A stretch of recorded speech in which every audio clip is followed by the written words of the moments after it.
শুধু শেখ হাসিনার একটা বক্তব্য, সেই বক্তব্যের জন্য এত কঠিন ভাষা কি প্রয়োজন ছিল? কারণ বাংলাদেশ টিভি তো আর দেখে, তাহলে আপনি বিবিসিকেও কঠিন ভাষায় লেখেন, বিবিসি কেন বাংলাদেশের এক্সাইল প্রাইম মিনিস্টারের উপর তথ্যচিত্র করলো, সিএনএনকে লেখেন, রয়টার্সকে লেখেন, সবাইকে কি আপনি তাহলে বাদ দিবেন? পারবেন না তো। বাংলাদেশের টিভিগুলো কন্ট্রোল করতে পারবেন, ওদের সাথে পারবেন না। সেখানে কিন্তু কোনো কড়াছড়ি দেওয়া হচ্ছে না। দেন যেটা ঘটলো যে সাকিব আল হাসানের বাসায় আগুন দেওয়া হলো, যে মবের জন্য আমরা সকলে মিলে সিদ্ধান্ত নিয়েছিলাম ইউনূস গভর্নমেন্টকে আমরা সমর্থন দিব না, আমরা সবাই সমর্থন দিয়েছিলাম, কিন্তু আবার সেই সমর্থন সাংবাদিক, বাংলাদেশের সিভিল সোসাইটি, রাজনৈতিক দল সবাই ডক্টর ইউনূসকে সমর্থন দিয়েছিল। উনি মব ঠেকাতে না পারার কারণে আমরা কিন্তু বলেছি না, আমরা এখন ইলেকটেড গভর্নমেন্ট সবাই চাই। তো সেইখানে গিয়ে আমি দেখলাম যে আবার সাকিব আল হাসানের বাসায় আগুন দেওয়া হলো, নওফেল সাহেবের বাসায় আগুন দেওয়া হলো।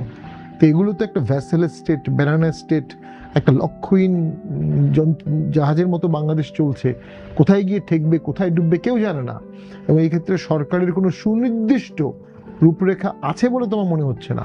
সরকার টাইম পাস করছে, জাস্ট ডে পার করছে, সরকারের থাকার প্রিভিলেজ লাক্সারিটা এনজয় করছে। কিন্তু রাজনীতি কিন্তু এইভাবে থাকবে না।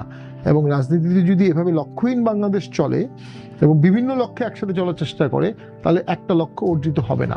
বাংলাদেশ কিন্তু মুখ থুবড়ে পড়তে পারে, পলিটিক্যালিও পড়তে পারে, ইকোনমিলিও পড়তে পারে। ইকোনমি পড়তে পারে, এটা অঙ্কের বিষয়। আমি এই হায়দার পাটোয়ারি আপনার কাছে যেতে চাই, আপনার বিশ্লেষণে শুনতে চাই এই মুহূর্তে আমাদের রাজনীতির নেপথ্যে আসলে কি হচ্ছে, যেহেতু আপনারা রাজনীতির মঞ্চে আছেন।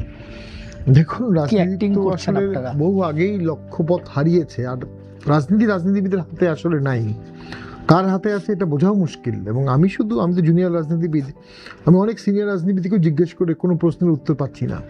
কোন দিকে যাচ্ছে দেশ, কি লক্ষ্য, কি ফরেন পলিসি, কি হবে, ইনক্লুশন হবে নাকি এক্সক্লুশন হবে, কিভাবে 10 বছর দেশ চলবে, কোনো লক্ষ্য কারোর মধ্যে নাই। কিন্তু এই সময়ই এনসিপির সাথে ছাত্রদল, আমি মানে গণমাধ্যম থেকে বলছি, তীব্র মারামারি হলো, একজন চোখ হারালো। নাসিরউদ্দিন পাটোয়ারির মতো মানে বেশি কথা বলা বাগ্মী, উনি বলেছে আমি আর কথা বলবো না, স্কচ টেপ লাগিয়ে দিয়েছে ওকে। আবার 5ই আগস্টের দিনই এনসিপির একজন শীর্ষ নেতা, যার চেহারা খুব সুফির মতো, তার বিরুদ্ধে আগেও পত্রিকায় কয়েকশো কোটি টাকার দুর্নীতির অভিযোগ উঠেছিল, তিনি এনসিপির শীর্ষ নেতৃত্বের পিএস হিসেবেও পরিচয় দিতেন এক সময়। তাকে অ্যারেস্ট করা হয়েছে, তার আগে তাকে এনসিপি থেকে বহিষ্কার, তাকে ডিম মারা হয়েছে। রিমেম্বার, 5ই আগস্ট এনসিপির নেতাকে আদালতে ডিম মারা হয়েছে। এবং এর মধ্যে সার্জিও গোর আসলেন। উনি কেন আসলেন, কি বললেন, কি ব্যাপার, ভেতরের খবর এখন পর্যন্ত কোনো গণমাধ্যমে অ্যাকচুয়াল কোনো ব্রিফিং আমরা পাইনি। রিয়েল ব্রিফিং আসলে কি আলাপ হচ্ছে শোনা যায় আপনাদের সঙ্গে সার্জিও গোরের একটি বৈঠক হয়েছে, সেই বৈঠকে কি আলাপ হচ্ছে? আমার জানা মতে জাতীয় পার্টির সাথে এরকম কোনো আলাপ সার্জিও গোর হয়নি। আমার আন্ডারস্ট্যান্ডিং হচ্ছে Sergio Gor came up with a very specific message, a very specific suggestion to a very specific person, that is prime minister. এর বাইরে বাকিদের সাথে তার আলাপ করে তিনি কোনো কনসালটেশন করতে আসেন নাই, তিনি কোনো নেগোসিয়েশন করতে আসেন, তিনি একটা মেসেজ দিতে এবং জানতে আসছেন।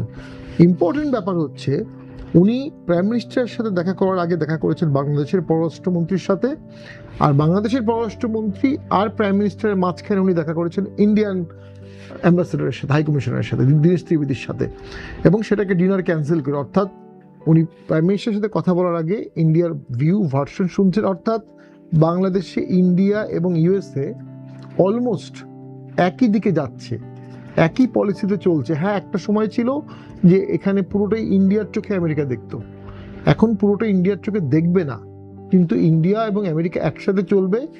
এই প্রেক্ষাপটে মাননীয় প্রধানমন্ত্রীর চায়না যাওয়াটা, চায়নার সাথে আমাদের ফাইন্যান্সিয়াল ডিপেন্ডেন্সি হিউজ, এবং সেটা অস্বীকার করার উপায় কোনোভাবেই নাই। কিন্তু যেখানে ইউএসএ এবং ইন্ডিয়া অ্যানয় হচ্ছে, সেই ট্যুরটা আসলে বাংলাদেশকে কি দিল, মানে কে তাকে অ্যাডভাইস দিল চায়না যাওয়ার এই মুহূর্তে? মানে কারণ প্রাইম মিনিস্টারের নতুন সরকারের পরে প্রথম ভিজিট, সেটা একটা গুরুত্ব বহন করে। আবার সেমিকন্ডাক্টর চিপের একটা মার্কেট আছে, সেই চায়না মার্কেটে যেন বলয় যেন বাংলাদেশ না যায়। সেকেন্ড ওয়ার্ল্ড ওয়ারের পরে যখন মার্শাল তার প্ল্যান নিয়ে, ট্রুম্যান প্ল্যান নিয়ে আসলেন, তখন কমিউনিস্টরা আবার কমিসকন করলো যে আমাদের কমিউনিস্ট কান্ট্রিগুলো ট্রেড করবে কমিসকনের মাধ্যমে। তো এখন সেমিকন্ডাক্টর নিয়েও তো একটা আমেরিকান বলয়, একটা চাইনিজ বলয়। প্রাথমিকভাবে বাংলাদেশ চাইনিজ বলয় যাওয়ার সম্মতি হয়েছিল, এখন মনে হয় আবার আমেরিকান বলয়ে আসবে। দেন একটা বড় ইস্যু আছে কোয়াড। এখন কোয়াডে কিন্তু India member, USA member, Japan, Australia, নিউজিল্যান্ডও মেবি থাকতে পারে। এই কোয়াডে বাংলাদেশকে নেওয়ার জন্য অত্যন্ত প্রেশার আমেরিকার সবসময় ছিল। আমি যখন এমপি ছিলাম তখনও জানতাম সংসদের লবিতে আলাপ হতো, এবং কোয়াডে না যাওয়ার কারণেই ইনিশিয়ালি আওয়ামী লীগের সাথে আমেরিকার রিলেশনটা খারাপ হয় এবং তার সাথে যুক্ত হয় একতরফা vote and all this things. তো কোয়াডে যাওয়ার ব্যাপারে যখন চাপ আসছে, কোয়াডে বাংলাদেশ যেতে পারবে কিনা, কোয়াডে বাংলাদেশ গেলেই চায়না তার এইড ইনভেস্টমেন্ট আরও কমিয়ে দেবে। এইখানে বাংলাদেশ কিভাবে হ্যান্ডেল করবে, এইটা তো খুব ডিফিকাল্ট একটা ইস্যু। তো এখন পর্যন্ত যেটা ছিল, আমরা ওই কি বলে এটা, এশিয়া প্যাসিফিক ভিত্তিক কিছু নেগোসিয়েশন হতো, সেমিনার হতো, সমস্ত কোস্টাল বেল্টের দেশগুলোর আর্মি চিফরাও আসতেন, বড় বড় সেনাপ্রধানরা আসতেন, কিন্তু কোয়াডে বাংলাদেশ যায়নি। কিন্তু ওটা কিন্তু শেখ হাসিনা কিন্তু মানে কোনো বলয়ে চলে যায়নি, তিনি কিন্তু ওই বলয়টা থেকে দূরে রাখছিলেন বাংলাদেশকে। এখন বাংলাদেশের উপর চাপ আসবে, শেখ হাসিনা চলে গেছে, শেখ হাসিনাকে চলে যাওয়ার পিছনে আমেরিকার উৎসাহ উদ্দীপনা ছিল, কারণ পেন্টাগন ব্রিফিং দিচ্ছিল, যেটা আমরা বলবো। তো এখন তারা বলতেই পারে যে কোয়াডে আসো, সেটা বাংলাদেশ কিভাবে হ্যান্ডেল করবে। দেন যে ইস্যুটা আসলো সেটা হচ্ছে 5ই আগস্টে যে রাষ্ট্রপতির সামনে যে প্রোগ্রামটা হলো, যেটা মানে মেইন ফ্ল্যাগ বিয়ারার প্রোগ্রাম, ভারপ্রাপ্ত রাষ্ট্রপতির সামনে, ভারপ্রাপ্ত রাষ্ট্রপতির সামনে এবং অসংখ্য রাষ্ট্রদূতের সামনে, সেখানে যে হট্টগোলটা হলো, এটা তো আমরা কখনো দেখিনি। যে ফর্মাল প্রোগ্রামে হট্টগোলই বা হলো কেন, আর প্রামাণ্যচিত্রটাই বা এমন কেন হলো? অর্থাৎ রাষ্ট্রের কোনো সঠিক লিডারশিপ নাই, সঠিক ওই প্রামাণ্যচিত্র তো এর আগে অন্তত 100 বার দেখার কথা, 100 জন বিজ্ঞ মানুষ দেখার পরে ফাইনাল হওয়ার কথা, সেখানে এটা হলো কেন? এরাই হট্টগোল করলো কেন সবার সামনে? এটা তো পুরো অনুষ্ঠানের ইমেজটাই নষ্ট করে দিচ্ছে। দেন শেখ হাসিনার ভাষণ, যে ভাষণটা বাংলাদেশে কোনো মিডিয়াতে দেখানো হয়নি লজিক্যালি, কিন্তু বিবিসি সেটার উপর তথ্যচিত্র করেছে, বিবিসি করেছে, সিএনএন করেছে, আজকে দেখলাম সিএনএন করেছে, রয়টার্স লাইভ করেছে, এনডিটিভি করেছে। তো সেটার জন্য তো আমি মনে করি, সেটার জন্য আমার পরবর্তী দিনে বাংলাদেশ খুব শক্ত ভাষায় ইন্ডিয়াকে একটা চিঠি দিল। এখন পৃথিবীর বিভিন্ন দেশে যারা থাকে, তারা বিভিন্ন কাজ করলে সেটার জন্য এই ডিপ্লোম্যাটিক সর্বোচ্চ কঠিন ভাষা ব্যবহার করে ফেলছে বাংলাদেশ। এটার ভবিষ্যৎ আমি যেটা মনে করি, অবশ্যই ভারত বাণিজ্যের ক্ষেত্রে কখনো কখনো কৃপণতা দেখিয়েছে, এটা সত্য। But on the other hand, আমরা তো আমাদের দেশ থেকে বলেছি 7 সিস্টার আলাদা করে ফেলবো, দিল্লি চলে যাব, যাতা গালিগালাজ হয়েছে, এবং তারা রাষ্ট্রের শীর্ষপদে ছিল, শীর্ষপদের আশেপাশে দাঁড়িয়ে থেকে এগুলো কথা বলেছে। ভারত তো এখনো ফর্মালি ঢাকা নিয়ে কিছু বলে নেই। ভারত যখন করে বাণিজ্যিকভাবে বিভিন্ন চুক্তিগুলো বা বিভিন্ন অপশনগুলো বন্ধ করে দেয়, এখনো মনে হয় বন্ধ আছে। আমাদের এয়ারপোর্টগুলো ট্রানজিট ব্যবহার, আগে দিল্লি এবং ক্যালকাটা ট্রানজিট হিসেবে ব্যবহার হতো, ওটা এখন বন্ধ হয়ে গেছে। ভিসা দীর্ঘদিন বন্ধ ছিল, এখন ভিসা চালু হয়েছে খুব সীমিত আকারে। আমি নিজেও ভিসা নিতে গিয়ে দেখেছিলাম, সে এক দুর্বিষহ দৃশ্য, 4-5 হাজার লোক ওয়েট করতেছে। ভারতে ভিসা যাওয়ার এত প্রয়োজন কেন বাংলাদেশের মানুষের? কারণ আমাদের আর কোনো প্রতিবেশী নাই।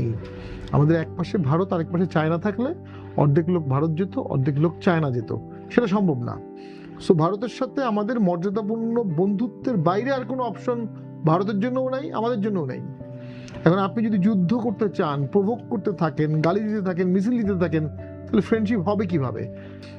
তারা কিন্তু ইউএস গভর্নমেন্টকেও স্বীকৃতি জানিয়েছে প্রথম দিকে, কিন্তু কিছুদিন পরে দেখা গেল ইউনুস সালের আশেপাশে যে ছেলেপেলেরা, তারা অগণতান্ত্রিক এবং আনডিপ্লোম্যাটিক টোনে কথা বলছে। তখন ন্যাচারালি ভারত একটা অবস্থান নিয়ে বলেছে, নির্বাচিত সরকার ছাড়া তারা রিলেশন ইজ ডাউন করবে না। অর্থাৎ এই যে তারিক যে প্রাইম মিনিস্টার হয়েছে, দেশে ভোট হয়েছে, বিএনপি ক্ষমতায় এসেছে, এটার একটা বিএনপি ভারতের একটা ভূমিকা আছে। ভারত বলেছে আমরা নির্বাচিত সরকার ছাড়া আলোচনা করব না, এবং প্র্যাকটিক্যালি তারা ডক্টর ইউনুসের সাথে আলোচনা করেনি। ডক্টর ইউনুস আলোচনা করতে আগ্রহী ছিলেন, কিন্তু বাইডেন অনেক দূর চলে গেছে ঘটনাটা। ইউনুস স্যারের কয়েকটা সাকসেস আছে, তার মধ্যে একটা হচ্ছে রিজার্ভ উনি ধ্বংস হতে দেননি, দেশের ইকোনমি একদম তছনছ হয়ে যায়নি, এটা কিন্তু ওনার সাফল্য। খুব প্রফেশনালি কিন্তু সেই সময় সালাউদ্দিন সাহেব এটা হ্যান্ডেল করেছে, আমরা এটা ফলো করতাম। আর একটা হচ্ছে বঙ্গবন্ধুর মৃত্যুর পরে তো 4 মাসের মধ্যে 3টা গভর্নমেন্ট হয়েছিল। ইউনুস স্যারের সময় ওনার আইকনিক ফিগারের কারণে অন্য কোনো গভর্নমেন্ট কিন্তু হতে পারেনি, এটাও সাফল্য। কিন্তু তার 2 বছরে দেশের উল্লেখযোগ্য কিছুই আসলে হয়নি। রাস্তাগুলোর নাম বদল হয়েছে, শেখ হাসিনা যে বড় বড় এক্সপ্রেসওয়ে করে, ওইটার নাম চেঞ্জ করে হয়েছে জুলাই এক্সপ্রেসওয়ে। আরেকটা বড় রাস্তার নাম চেঞ্জ হয়েছে জাতির পিতা হজরত ইব্রাহিম, মানে যেহেতু জাতির পিতা বঙ্গবন্ধু হবে না, সকল মুসলিম জাতির পিতা ইব্রাহিম, সেই নামে রাস্তা হয়েছে। আমি জানি না এটা গেজেট হয়েছে কিনা, নাম কিন্তু এখনো আছে, গেজেট হয়েছে কিনা জানি না। তো 2 বছরে একটা বড় রাস্তা হলো না, একটা বড় ব্রিজ হলো না, একটা পভার্টি এলিভেশন বড় কোনো প্রকল্প হলো না, এখনো কিন্তু আমরা কোনো আলামত দেখছি না। অর্থাৎ দেশ চালানো এত সহজ ব্যাপার না। আমরা শেখ হাসিনা অনেক অনেক দুর্নাম করতে পারি, আমিও করব, অবশ্যই করব। তিনি ডেমোক্রেসিকে স্ক্র্যাচ করেছেন, উন্নয়ন দিয়ে ডেমোক্রেসিকে কভার আপ করার ট্রাই করেছেন, 71 দিয়ে সব দোষ মোচন করার চেষ্টা করেছেন। কিন্তু তিনি কিন্তু আবার ভিশনারিও ছিলেন, এবং ভিশনারি থেকে অনেক বড় বড় প্রকল্প শুরু করে শেষ করেছিলেন। আমার তো মনে হয় না এই সরকার 4-5 বছরে থাকলে সেরকম কোনো বিশাল কোনো প্রজেক্ট করে দেখাতে পারবে যে দেশের মানুষের জন্য উপকারে লাগবে, কাজে লাগবে, পদ্মা সেতুর মতো, অথবা এক্সপ্রেসওয়ের মতো, অথবা এমআরটির মতো, অথবা 600 ফিট রোডের মতো। এটা তো আসলে এত সহজ বিষয় না, রাষ্ট্র খুব কঠিন বিষয়। পারতো এই সরকার যদি একটা ঐক্যমত সৃষ্টি করতে পারতো, যদি পলিটিক্যাল সেটেলমেন্ট করতো। আমি আপনাদের একটা অপশনে বলেছি, বর্তমান সরকার হচ্ছে গণপ্রজাতন্ত্রী বরখাস্ত সরকার। পুলিশের দক্ষ অফিসারদের বরখাস্ত করা হচ্ছে, ডিসিদের বরখাস্ত করা হচ্ছে, সচিবদের বরখাস্ত করা যায়, অনেকের নামে তো মামলাই হয়ে গেছে। আইসিডি ট্রাইব্যুনালে কনস্টেবলের নামে মামলা। আইসিডি ট্রাইব্যুনাল তো যুদ্ধপরাধী ট্রাইব্যুনাল, সেখানে কনস্টেবলের লাইবিলিটি কিভাবে আসবে, কতটুকু আসবে আমি জানি না। তো একটা প্যানিক স্টেট করে ফেলেছে। এটা দরকার ছিল না। এটা 72 সালে বঙ্গবন্ধু করে নেই, এটা জিয়াউর রহমান এসে করেনি। জিয়াউর রহমান এবং বঙ্গবন্ধু দেশ গঠন করতে চেয়েছিলেন, এবং প্যানিক বঙ্গবন্ধু সবাইকে ক্ষমা করে দিয়েছিলেন না, সবাই ক্ষমা করে দিয়েছিলেন। একজনের নামে মামলা পর্যন্ত হয়নি, সাজা পর্যন্ত হয়নি কোনো যুদ্ধপরাধীর। কারণ কি, দেশ তো চালাতে হবে, সবাইকে তো লাগবে। বঙ্গবন্ধু দেখলেন যে আমার আমেরিকার সাথে সম্পর্ক প্রচন্ড খারাপ, উনি খন্দকার মুস্তাককে হাইলাইট করলেন, আমেরিকার সাথে সম্পর্ক বাড়াও, আমার পাকিস্তান লাগবে, আমার ওয়াইসি লাগবে। ওয়াইসিতে গেলেন, ওয়াইসি বলে তুমি পাকিস্তানের সাথে ফ্রেন্ডশিপ বাড়াও, উনি পাকিস্তানে গেলেন। ওনাকে যে অনেকে বলে উনি ভারতের দালাল হ্যান ত্যান, কি অঙ্গিকে বলে আমি জানি না, উনি তো পাকিস্তান গেলেন, ওয়াইসিতে গেলেন, জুলফিকার আলী ভুট্টোকে বাংলাদেশকে ডেকে নিয়ে আসলেন। অর্থাৎ উনি ফরেন পলিসির বহুমুখিতা করেছিলেন। আর কি ছিল, প্রচুর পাকিস্তানি আটকে পড়েছিল বাংলাদেশি পাকিস্তানে, ওদেরকে ফেরত আনলেন। তো এগুলো তো ডিপ্লোম্যাটিক নর্ম ছাড়া হবে না। এখন যে চিঠিটা আমি দেখলাম ফরেন মিনিস্ট্রি থেকে ভারতকে দেয়া হলো, এটা খুবই হার্শ ল্যাঙ্গুয়েজের। নতুন সরকার প্রথমেই এত হার্শ ল্যাঙ্গুয়েজের চিঠি দেওয়ার আমি খুব একটা যৌক্তিকতা পাইনি। এটা আপনাকে একটা হাইপ দেয়, মানুষ মনে করে হ্যাঁ ভারতের বিরুদ্ধে চিঠি লিখেছে, কিন্তু রিয়েলি এটা দেশের অর্থনীতি, দেশের ফরেন পলিসি কি হেল্প করবে? এত এত মানে অ্যান্টি ইন্ডিয়ান যে রোলটা সব রাজনৈতিক দলই ইউজ করে, দু একটা ছাড়া ইউজ করে আমি বলবো, যেটা দিয়ে দেশের কোনো উপকার হয়নি আজ পর্যন্ত। তবে হ্যাঁ, ভারতকে অবশ্যই তার দৃষ্টিভঙ্গি বদলাতে হবে। দীর্ঘদিন তারা আওয়ামী লীগ ছাড়া বাংলাদেশকে বুঝতো না, সেখান থেকে তাদেরকে সার্বজনীন হতে হবে, জনগণের সাথে রিলেশন তৈরি করতে হবে।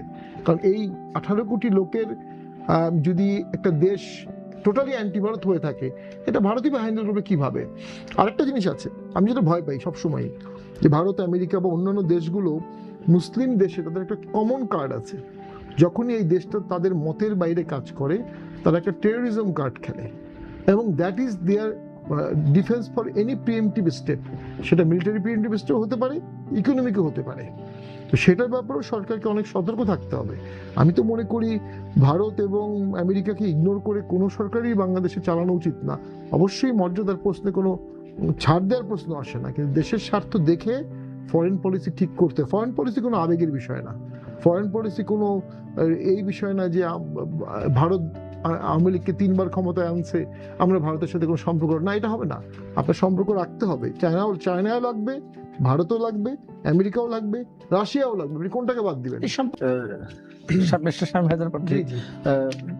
ক্যাপ্টেন হাসিব হাসানকে বলছিলেন সরকার সঠিক পথে আছেন, তাহলে আপনি এত সমালোচনা করছেন? সঠিক পথে বা বেঠিক পথে বলার সময় এখনো আসে নাই। আমরা সরকারের মধ্যে পলিটিক্যাল লিডারশিপের ছোঁয়া দেখতে পাচ্ছি না। উনি যেটা বলেছেন সঠিক হতে পারে, এটা 2 বছর পরে বোঝা যাবে। আমি কি বলেছি এটা ভুল হতে পারে, 2 বছর পরে বোঝা যাবে। আমি বিশেষ করে এখন আমার সময় মেইন ব্যাপারটা হচ্ছে, এর আগের বিএনপিকে আমরা কি দেখেছি, মানে সাইদ খান ভাই তো বিএনপির এখন সবচেয়ে বড় বিএনপি মনে হচ্ছে কথাবার্তায়, ভালো, মানে বিএনপির সমর্থকও দরকার, বিএনপির ওনার মতো দক্ষ সাংবাদিকের সমর্থন মতামত বিএনপির দরকার। 2001 থেকে 2006 ওই যে শেখ হাসিনা বললো না ভারতকে কি দিয়েছে, উনি কি মিন করেছে? ওই যে 10 ট্রাক অস্ত্র মিন করেছে, যে বাংলাদেশ থেকে আর 10 ট্রাক অস্ত্র ভারতে যায় না। তারপরে হচ্ছে আমাদের এখানে 63 জেলা বোম ফুটেছে, হ্যাঁ 1,28,00,000 ভুয়া ভোটার হয়েছে। তখন সাইদ খান ভাই কি লিখেছিল সাংবাদিকতা আমি জানি না, দেখবো। তারপরে হচ্ছে 63 জেলা বিচারক মারা গেছে, 21শে আগস্ট গ্রেনেড হত্যা হয়েছে, 5 জন কৃষককে গুলি করে মারা হয়েছে 5 বছরেই। তো সেই সরকার যদি কখনো 17 বছর থাকতো, আমি কম্পেয়ার করবো না, হয়তো আওয়ামী লীগের মতোই কাছাকাছি খারাপ কাজগুলো করে ফেলতো। আওয়ামী লীগের আমলে অসংখ্য মেগা প্রজেক্টে দুর্নীতি হয়েছে, এটা সত্য। তো আবার কিছু প্রজেক্ট দাঁড়িয়েও গেছে, কিছু প্রজেক্ট দেখে ভালো লাগে। রাস্তাঘাট তো লাগবে, আপনি ইন্ডাস্ট্রি করতে হবে না, ইন্ডাস্ট্রি গাড়ি যাবে কোন দিক দিয়ে, মানুষ যে মোবিলিটি লাগবে, তো এটা তো বেসিক থিওরি। হ্যাঁ, সেখানে অনেক উঁচু বেশি খরচ করে করা হওয়ার কারণে সেগুলো অনেকগুলি ভায়াবল হয়নি, আবার অনেকগুলো ভায়াবল হয়েছে, অনেকগুলি ভায়াবল হয়েছে। সেগুলো দিয়ে তো আমরা চলছি কোন দিক দিয়ে? যেহেতু 16 বছরের গভর্নমেন্ট ছিল, তাদের রাস্তাঘাট, তাদের সবকিছু কাজ দিয়ে আমরা মোরাললেস চলছি। এখন নতুন সরকার নতুনভাবে চিন্তা করবে, তাদেরকে সুযোগ দিতে হবে, সময় দিতে হবে। কিন্তু সেই সরকার যদি এখন দেশে কোনো ঐক্যমত সৃষ্টি না করে, হানাহানি বাড়ে, মারামারি বাড়ে, সংসদ হয়ে গেছে ডুমা। আপনি দেখেন এই সংসদে জাতীয় পার্টিকে তো আমার সাইদ ভাই জাতা বললো না, এই সংসদে জাতীয় পার্টির মতো 10 জন দক্ষ পার্লামেন্টারিয়ান দেখান তো। জাতীয় পার্টির 1 থেকে 10 নম্বর পার্লামেন্টারিয়ান আর বর্তমান সরকারের বিরোধী দলের পার্লামেন্টারিয়ান, আমি তো মনে করি 5 জনও দেখাতে পারবেন না। অপোজিশনের কথা বলছি, সরকারি দলের কথা বলছি না। সংসদ হয়ে গেছে ডুমা, একই দল, একই মত। ওই রাশিয়ান পার্লামেন্টকে বলা হতো এরকম, রাশিয়ান যার যেভাবে ডিক্টেট করতো পার্লামেন্ট ভাবে চলতো। পার্লামেন্ট যদি ঠিকভাবে না চলে, তাহলে দেশের দায়বদ্ধতা আসবে কোত্থেকে? দায়বদ্ধতা না থাকে, বাংলাদেশের মতো দুর্নীতিপ্রবণ দেশ, অবশ্যই দুর্নীতি বাড়বে, এবং সেটা আগের সরকারের থেকেও এক্সিড করতে পারবে, কোনো সীমাবদ্ধতা নাই। একটা আমি সরকারের লক্ষ্যহীনতার একটা ছোট্ট উদাহরণ দিই। পার্লামেন্টে অসংখ্য স্ট্যান্ডিং কমিটি হয়, এখনো পার্লামেন্টের স্ট্যান্ডিং কমিটিগুলো হয়নি। আজকে 3 মাস হয়ে গেছে পার্লামেন্টের বয়স, বা 4 মাস হয়ে গেছে। তো এটা তো আগে 1 মাসেই হয়ে যেত, 15 দিনেই হয়ে যেত। ওই যে লক্ষ্যহীন কিছু ব্যাপার দেখতে পাচ্ছি, সিদ্ধান্তহীন সরকারের ভেতরে সরকার, এবং অ্যাডজাস্টমেন্ট। আওয়ামী লীগকে বাদ দিতে হবে, জাতীয় পার্টিকে বাদ দিতে হবে, জামাতকে প্যাট্রন করতে হবে, এনসিপিকে করতে হবে, আবার বিরোধীরাও দেখাতে হবে। আপনি একই সাথে প্যাট্রন করে আবার বিরোধীরা দেখাবেন কিভাবে? এই ডিলেমার মধ্যে গিয়ে সরকার পড়ে গেছে, এই ডিলেমার মধ্যে গিয়ে জনাব তারেক জিয়াও পড়ে গেছে। বেচারা এমন সময় আসছেন যে উনি লিডারশিপ দেখাবেন, সেটাও পারছেন না, কারণ তাকে আওয়ামী লীগের কথা এখানেই চিন্তা শেষ করে করতে হচ্ছে।